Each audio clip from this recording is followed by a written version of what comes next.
Hello, one and all. Welcome to Create Ball, where today's episode is the third and final installment of Tales from the 6th grade. So if you missed parts 1 or 2, there are links to them in the iCard in the upper right-hand corner. Anyway, let's begin. So my class is already super freaking loud as it is, but then if you add in a teacher that everybody hates and summer right around the corner, then you've got yourself a recipe for disaster. We were really loud at the end of the year, so by the end of the year, Mrs. Lagoon started giving us her focuses to anything and anyone that made a noise. If you don't know what our focus is, I explained it in part 1. Anyway, like I said in the first video, I got our focus in 6th grade, but it wasn't for talking, even though I talked a lot in 6th grade. The first story that comes to mind about me talking in class was during science.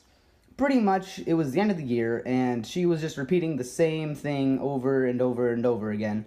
So I started talking to the person next to me. After a couple minutes, she stops the class and yells at me across the room, "Great! I don't suppose you know what I'm teaching, do you?" And then I was like, "Well, you see, you were explaining how to find the density of an object, which you can easily do by dividing its mass by its volume." She muttered something under her breath and then continued teaching. Fun fact, we only finished 1 unit in 6th grade science.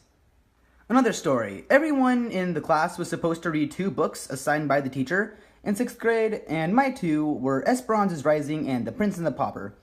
If you've seen part 1, then you already know my opinions on Esperance is Rising. It sucks. And I stopped reading it about halfway through. And I only got it through a few pages of The Prince and the Pauper before I got confused out of my mind. So the copy of The Prince and the Pauper we read was written in Old English. I'm sure you're probably thinking of the English that sounds super fancy and pretentious, but you can still understand it. That's Middle English. Old English is like Middle English, but even fancier and even more pretentious. And it's practically another language. So to make a long story short, I didn't finish either of the books I was supposed to read in 6th grade. So I'm sure those last 2 stories made it seem like I was a rebel in 6th grade, but you guys need some context.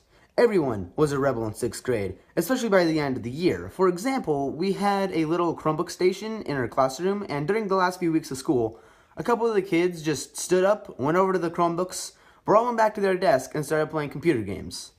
In the middle of class. And Mrs. Lagoon didn't even care.